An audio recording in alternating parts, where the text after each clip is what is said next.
Greetings and salutations. It's Dave Duford, El Jefe. I'm here with a couple of friends in the business, Mr. David Heath, one of our Duford Insurance Group face-to-face trainers, and Peter Pillar or Pillar? It's Pillar. A lot of Pillar. people say Pillar though. Yeah. Okay, that was the French in me, Pillar. So Pillar, Yeah. just like it looks. Yep. I'm Yep. That's what I say. awesome. I'm here with Peter and David because we've got a little testimony we want to share with you about Peter's results so far in our mentorship program. Quick recap, if you aren't aware, we totally rebranded the Ford Insurance Group at the beginning of 2023 to really go intensively in the one-on-one mentorship direction, to where I'm now leaning on people that I've helped in my agency now become managers. And the purpose of this video is just kind of give you an inside look at what that process has been like and a success story with Peter joining us and really gleaning on everything we've talked about and seeing quick results right away. So why don't we start with this real quick? David, give us a quick 30-second or less introduction about yourself so that our audience can become more familiar with you. Well, my name's David Heath. I've been here at Duford Insurance Group for a few years now. Um, my past is insurance related. I've worked with several different companies, held several various positions, management positions, but really excited about the new opportunity that we have here, and that's the mentorship program. And we're already seeing good results out of it, and we're just tickled to death to try to bring that failure rate down at Right. Duford Insurance Group. Right. Because industry-wide, the failure rate is at least 90%. That's probably being nice. And that's part of that reason why. There's lots of reasons, but one big reason why is the lack of training. So let me call in Peter. Peter, why don't you introduce yourself to the audience and tell us how you got involved with the Ford Insurance Group? So I'm Peter Pillar. I'm 26. No background in insurance, no background in sales at all. I was going to school for business, thinking finance, didn't know what I was going to do. And I found out about you before the group. I was almost going to join what was called Bright Lighthouse, which was like a subsidiary of FFL. And then, there's some questions. The woman's trying to hard sell me on the position. She gave me like a deadline of 48 hours to make a choice. And I was like, I'm going to let this ride out. Feels weird. Found you as an admin on some forum. I don't even know what it's called. It was years ago. You were just an admin as one of the. Really? Wow. And I was looking Okay. for someone that I couldn't find any negative stuff about. And I was reading all the people, and then it just everyone kept saying good things about David Duford. And then I rolled into you again on YouTube, and that's kind of finding the agency, I guess. And I watched, I spent probably about 500 hours with you before you spent 30 minutes with me, watching everything over the course of probably the last 1.5, 2 years, and just decided that based on what I saw, how real you kept it, it just seemed like a really interesting opportunity. And yeah, I don't know how deep you want me to go on that, but that's kind of how I found you. Well, I think a good follow-up to that would be why final expense. A lot of people watching this are considering a career in insurance, and there's not just final expense, man. There's all sorts of great opportunities. So what was it about final expense that compelled you to jump in that direction and commit to that? So there's two things. I guess part of it is when you don't know anything, you gotta kind of trust in someone. So I had to upfront believe that you were saying it's a more simple product than getting into something like health insurance upfront. It has more upfront money. But the really big thing with me is I really like working with older people. And so that was also another box checked for me. But yeah, so to kind of frame it, I guess I was interested in the opportunity, and then I tried to listen to someone like you that was a professional, because I don't know anything. So, it was basically what you told me about final expense sold final expense to me, if that makes sense. It is funny. I find in my years of doing YouTube, like a good percentage of the people, they're not necessarily looking for final expense, but they find me online and they watch the content and are educated on the business model, and they become open-minded to it with time. So that's been interesting versus where I came into it. I guess I was kind of the same way, but I started finding out about insurance, didn't know much about it, and then discovered the final expense process. So working with seniors, was a big thing. The other thing that you do, and we're going to get into your production because you've been crushing it here lately. So for those of you out there, stick around with that because we're going to go into the good, bad, and the ugly when it comes to getting out there and seeing the people. But you chose the face-to-face route as opposed to telesales. A lot of people are going the remote route or the telesales route. Why are you selling in person? What conscious decisions did you make to go that direction? So I may be unique in this sense, only I don't think I am because John Campbell's in the same boat, but I have no interest in selling over the phone whatsoever.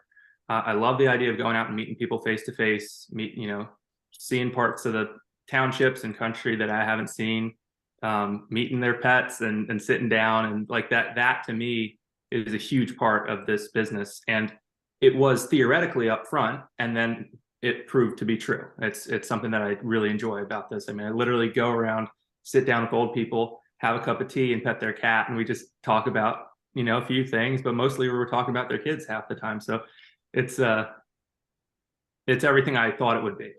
And that in person is really important to me.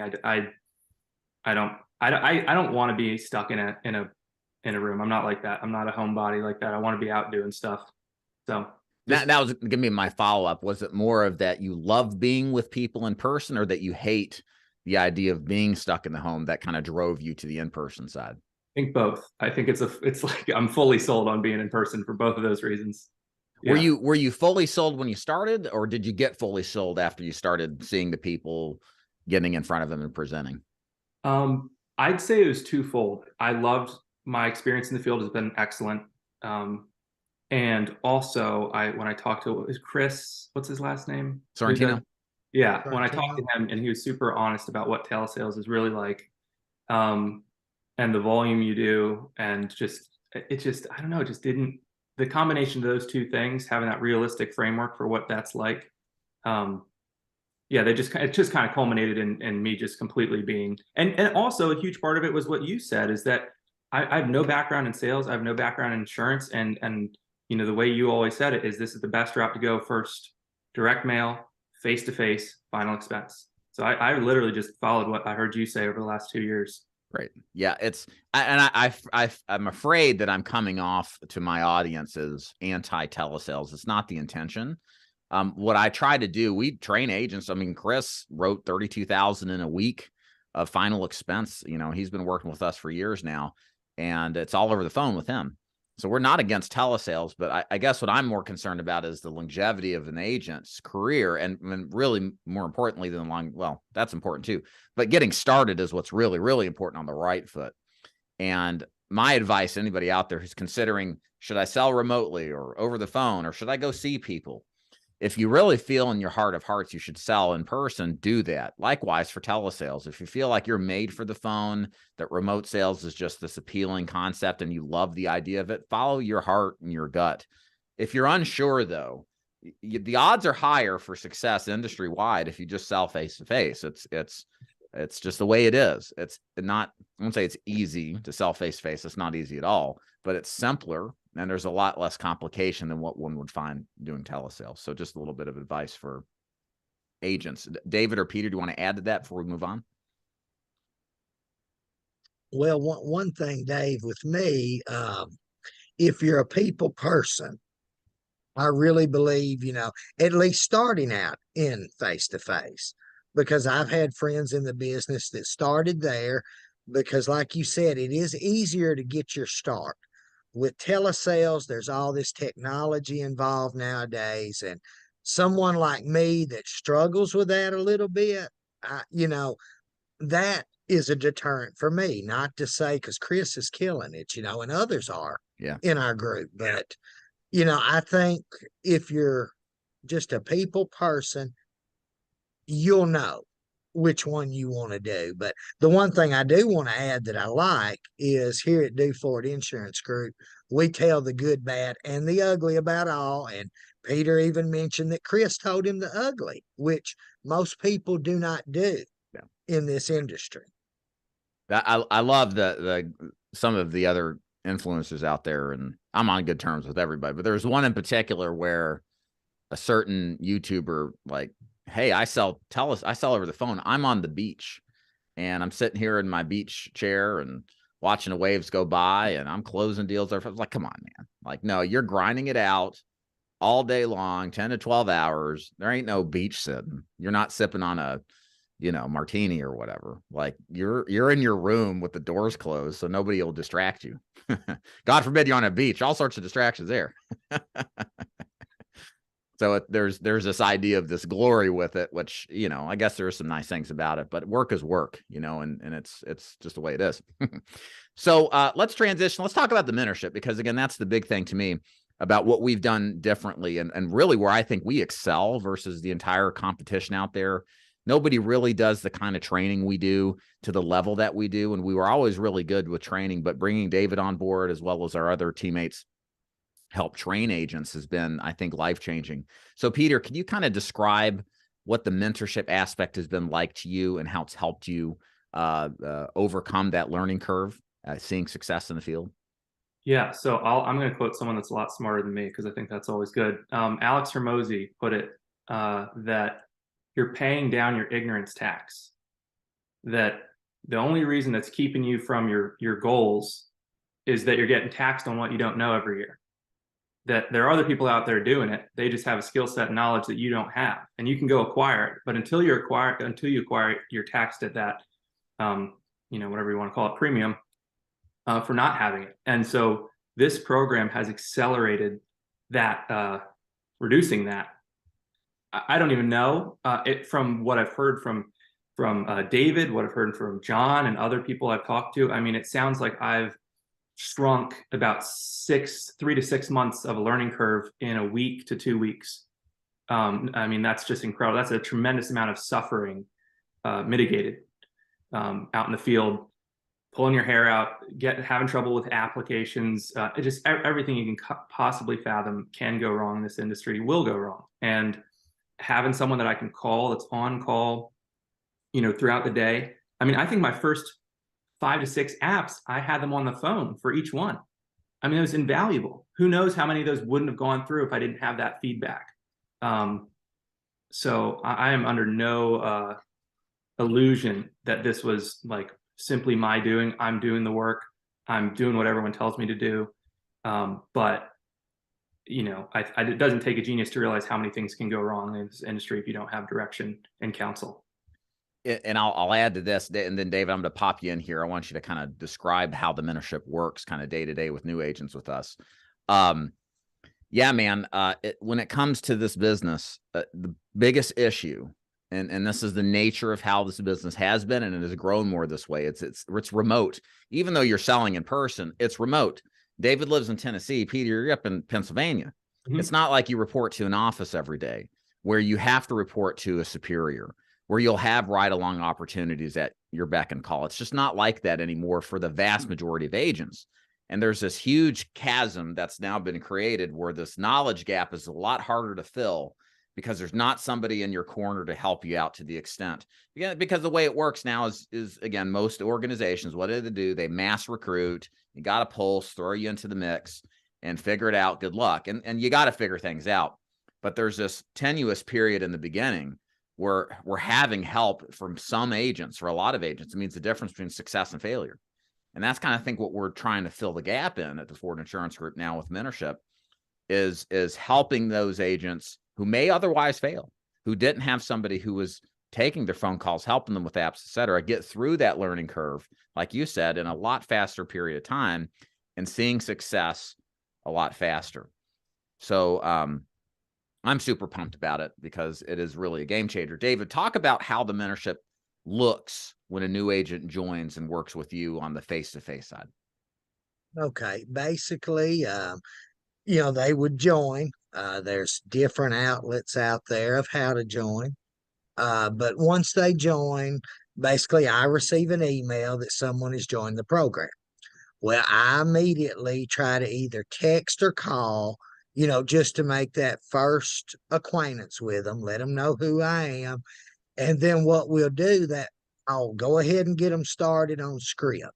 And I feel that the script is 90% of the battle sometimes out there for an agent. So we go ahead and we start working on that script. Now, I normally don't start the 2 calls a day until the following Monday because I want them to already have 2 to 5 days on that script. Uh, and then what we'll do Monday, with all new agents, I start them off 2 calls a day, and we are going over script. They are sending me recordings of their script during the day, so I can see how the progress is going.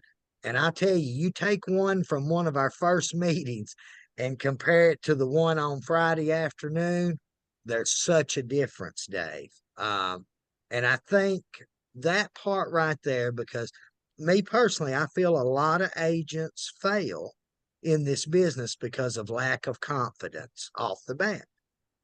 And I think that's really what we're trying to bring to the agents is the confidence that myself or one of the other mentors are going to be there for them to direct them. And then lastly, the biggest thing, we've already made the costly mistakes on our wallet. I know you have, Dave. I know I have. So we can relay that to these people and say, no, don't do this. Let me direct you to what's working. And then let me give you the tools to work it with. And then you've also got me if you've got any problems or questions. So Peter, what was that week of mentorship? So David talked about a little bit, twice a day meetings. What did that look like for you? Can kind of take us through that process of what it was like getting started and kind of your process of learning in that first weeks and how you felt you progressed. Yeah, absolutely. So I think having the twice a day is a game changer. It's like 2 bookends to your day. And so what that means is you feel like you got someone with you. I mean, you can call them during the day too, but there's something about having that staple at both ends that even if there's a hailstorm in the middle of those 2 meetings, you still, it feels nice. You feel connected, you feel grounded. As far as going over stuff with him, we went over the script several times. We went over all 3 of them, the door knocking, the over the phone. I started doing appointments over the phone because I was having success with that. Transitioned to door knocking as I kind of built up more confidence. So we'd go over all 3 of those scripts.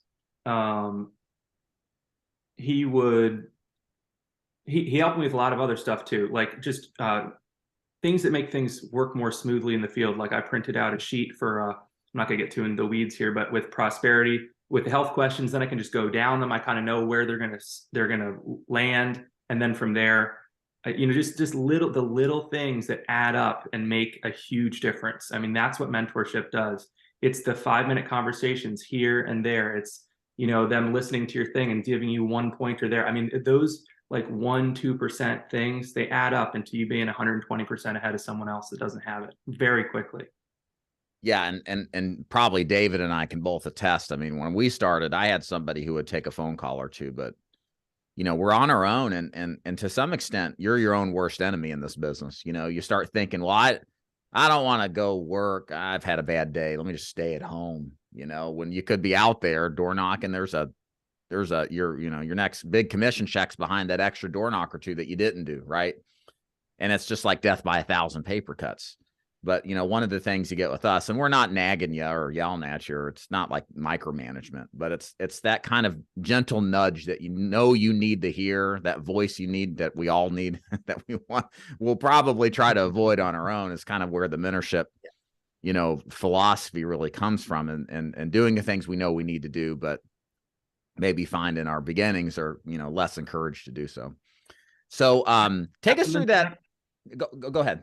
Real quick. Yeah. So I just think it's really important because this is something David and I both have talked about, that another element to mentorship is you have these men and women that their time's valuable. There's a reason why they're a mentor, right? That they have something that's worth listening to. They have something to offer. And therefore, when they give their time to you, I feel like immediately very humbled by that. And also on those days, this is why I wanted to tie it in. You said those days when you don't feel like going out. I have found that if I have any, hesitance like that any day, the first thing that I think of is I'm not going to disappoint David. I'm not going to these 2 guys are giving me their time. The least I can do is go out and do my job. So I think that's a huge buffer, maybe that was seen or unforeseen, but part of this program, I think it really mitigates that, as far as that, just if you're alone in it, then who's watching if you do what's right or wrong, Yeah. It's easy to get away with that stuff Yep. because nobody's Yeah. watching, This is all the things that, that's just great about this. Like that, I never anticipated that kind of response with the implementation of this program. And it's just, all of it is, again, designed to get what you ultimately want as the agent, which is results, right? In a much more conducive fashion than figuring it out on your own and being another statistic, right? So, Peter, take us through this first kind of, you got through the mentorship, you got into the field. Briefly kind of take us through the kind of results that you got writing, like talk about your first day in the field and kind of how it went for you. So the first day, so my first appointment ever, I got the guy to take out his checkbook, and that blew my mind. When someone gave me a check and I'm seeing their routing number, and that was like, this works. I mean, this works. I didn't write that guy. He had term policies that he thought were whole life. I didn't know how to pivot in the moment, but that could have been my first sit, could have been a sale, and that would have been unbelievable. But and I'm still going to circle back to him. But that day, something in my brain like broke. That was, I can't even, I feel like I paid off like almost most of my struggling on that day. I don't know how to describe it. It was like a biblical moment. Like I had this choice point. I was eating lunch outside of a Wawa, and I was like, either I'm going to say this isn't for me, or I'm going to go on the other side of this. And it was like everything you can imagine, all the anxieties that I've had as a kid, just that tunnel vision you get when you're stressed out and you don't know what to do. Everything came together, and it was just this moment where I was either going to go on the other side of this wall, or I was going to stay behind this wall that I've been behind my whole life. And I don't want to sound arrogant or anything, but after that, it hasn't been that difficult. It was that there was this, and maybe I just consolidated my pain in one real, like almost like a biblical moment. I don't know. But after, and I'm not saying there haven't been stressful things where it's like, okay, I've got to, calm down. There's been little things, but as far as like rearing my head and being like, oh my God, is this for me? That's the only moment, was that first day. And after that, it's really calmed down. And by the second week, talking to John, talking to David, I mean, I've gotten to a point where I'm super comfortable. I'm emotionally unfazed by the interactions, whether they go well or not. I mean, if they go well, it boosts it up, and then you get to the next one. But and I don't credit that to myself at all. I totally credit that to them. Just mentorship. There's people are so multifaceted that just having people around you that are doing the right thing cannot be described or read about or talked about enough. There's a great study. It's called the Harvard study. They tracked the poorest, a poor group of men in Boston and a Harvard class all throughout their life. It's still going on. It's the longest psychological study ever. And they found that the number one factor in success was who you're around. If you were around unsuccessful people, you had a 5% chance of being successful. And if you grew up around successful people, you had a 95% chance of continuing to be successful. So it just can't be overstated enough, having someone like that, listening to how they talk, how they think, and obviously the direct inputs of, this is literally what you should do. This is a troubleshoot. This is a contingency plan. It can't be overstated enough, I think. Yeah, it's interesting to me. You had that epiphany, and where that wall was broken down, and it's that realization that people will trust you and buy and give you their money, and it's like, really? Yeah. If I had that too. It's like, I can't believe I'm taking this check from the stranger, and people actually do this. And it's like, they trust me. I'm like, I'm a kid. Like I was 26, or I think it happened to me when I was like 21 or 22, running a personal training gym, and these, women with money would give it to me. And I'm like, wow, cool. I like it. So, but it's empowering too, right? Like, there you go. You find out you have this capacity that, you never thought you had or could have done. Mm-hmm. And it's empowering. And it's one little wall that so many people, unfortunately, in life allow to stand tall, when it could be broken down, but just getting out there and doing what you've done, which is taking massive action. As much as David and I appreciate, and certainly John Campbell too, the nice words, we're all thrilled that, unlike so many people in this business, you're taking the action, right? It comes back to you, Peter. You're the one getting out there, making it happen. We're just the Sherpa. We're showing you the path up the mountain, but you're climbing it, right? So hats off to you, man, for taking that leap of faith, because that's really, really where it comes down to, is that inflection point So last bit here before we wrap this up again, Peter, thanks for being here. Advice to agents. Agents who are looking to join an agency, looking to do well in this business. Maybe they feel a little worried about the MLM culture, getting enough training. What would you advise them to do in their process to finding an organization to make sure wherever they end up with us or somebody else, that they get the best shot of success that they're, have available to them? So with an industry where so much can go wrong and does go wrong for so many things, for so many reasons, you need to find people that are trustworthy, right? If you're not getting good leads, if you don't understand how to vet lead vendors, what it means to have leads like cross-sell to other people or like there's so much that you don't know when you pass your insurance exam that it's ridiculous. I mean, you are not set up to thrive in the industry at all by just getting your license. So you have to educate yourself on the industry. The first thing I would do, I spent over a year learning about this industry. And if you spend enough time, I would really have this be a slow burn. If you're serious about this, you can become a millionaire doing this easily. And it's a serious opportunity that's absolutely possible for a ton of people. And I take it very seriously. And I think I'm very conservative with stuff. And I know that, and I think you are in a lot of ways too. That's what I think really resonated in me listening to your content. I would have over $10,000 saved up if you're going to do face-to-face. Especially if you're living alone, it depends. It would fluctuate based on your mortgage or your rent payments, but you need to have like several months paid for and ready to transition if you're going to go full time. I don't want to cut anyone, or not give the full truth. So have money set aside, act like this is a business that you're getting involved in, take it seriously, study the industry, not just insurance, figure out where you're going to be, spend enough time at it that you can figure out if someone's full of it or not. I mean, that's the thing. If people don't spend enough time with people to realize, that's something I did. I spent so much time reading and listening to things that I finally found someone that made sense like you. But you don't know what makes sense if you don't spend the time. So I would have this be a slow burn. I know it's super exciting. I know that the money is amazing, and I've made more money in the last 2 weeks, even after lead spend and just a 75% up front and maybe a 20% fall off rate than I did in 9 months of working as a part-time mechanic during college. I mean, it's ridiculous. The money is insane, and I know that makes people want to jump on right away. But you really want to make sure you're situated well. And I mean, not to plug you guys too much, but a great way to bypass a lot of that and have people that are going to vet lead vendors, have people that are going to show you the ropes, would be to join a good agency, and this is one.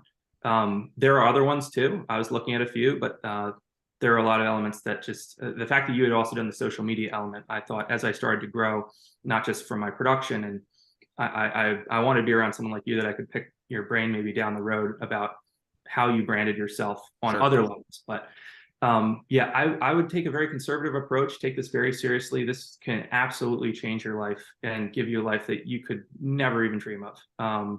If you do it right, if you do the work, if you get set up with the right people and you know what you're doing. So take it very seriously. It's a serious opportunity. Thank you for that, Peter. Real quick, if you're frightened by what Peter said, I told Peter to be straight up honest. $10,000 in the bank. Do you mean I can't sell if I don't have that much? Just as a side note, you can always start this part-time. I did it part-time and I didn't have that money. I had a lot of debt, but I started part-time because, any business takes some time to get up and running, to be profitable. And I didn't want to lose my sure thing, but I really like the idea of insurance. So you can slow roll in that way too. Just make sure you give a full-time mentality to your part-time final expense business model. So it does work if you work it the right way. So that would be kind of like a compromise, if you will, so a kind of middle ground if you're worried about the investment requirement. And then last thing, David, if you don't mind popping and give us your 2 cents on this, advice for new agents. What should they be concerned with who are thinking about getting into this business? What should they look for to give them the best chances of success? Well, like Peter said, I mean, you want to do your research. You want to make sure who you're going to work with is who they really are. And that means you've got to investigate a little bit. I've worked with people in the past that I didn't understand the entire program coming in, and you really want to understand that. And then you want to look for, like Peter said, you know, I think my granddaddy used to say birds of a feather flock together, maybe. You want to surround yourself with like-minded people, because the worst thing you can do, and Cardone and all the other ones will tell you, is be around negative Nancy all day long, because then you're going to be negative by the end of the day because you've heard all that negativity. And one good thing with this program, everyone that has come in so far is like-minded. They want to succeed in this business. And that you've got to want to do that. If you don't want to succeed, it's not for you, no matter where you go. I really feel just do that 9 to 5, clock in and out, get that regular paycheck every Friday. But, you know, the ones that want to be a business owner, want to control and manage their time, you have to, I tell everybody when they come in, give me 110%, and I'll give you 140. And I truly believe that. But if you're not going to give 110, you know, you might want to look for something else. But find people who are like-minded, find a business plan that meets you. I'm big on setting goals, planning the future for everybody.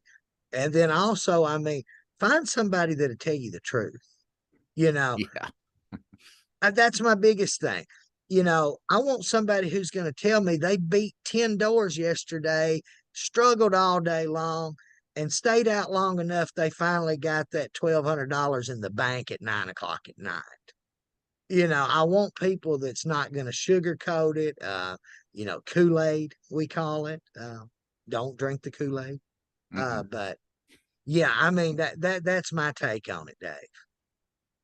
Well, Peter and David, we appreciate you kindly. And if for those of you out there in the YouTube's world wants a little bit more taste on what we do, go to davidduford.com. We are actively and always looking for people, whether you have experience or not in the insurance business, but have coachability, self work ethic, and are able to get out there. We invite you to learn more about our mentorship program to see if it's a good fit for you. Once you're there, you'll click the FAQ button and then just watch all the information there. And then if you like what you see, you'll see how you can apply to the mentorship program and then go from there. Again, Peter and David, thanks for being here. Appreciate you. Thank you.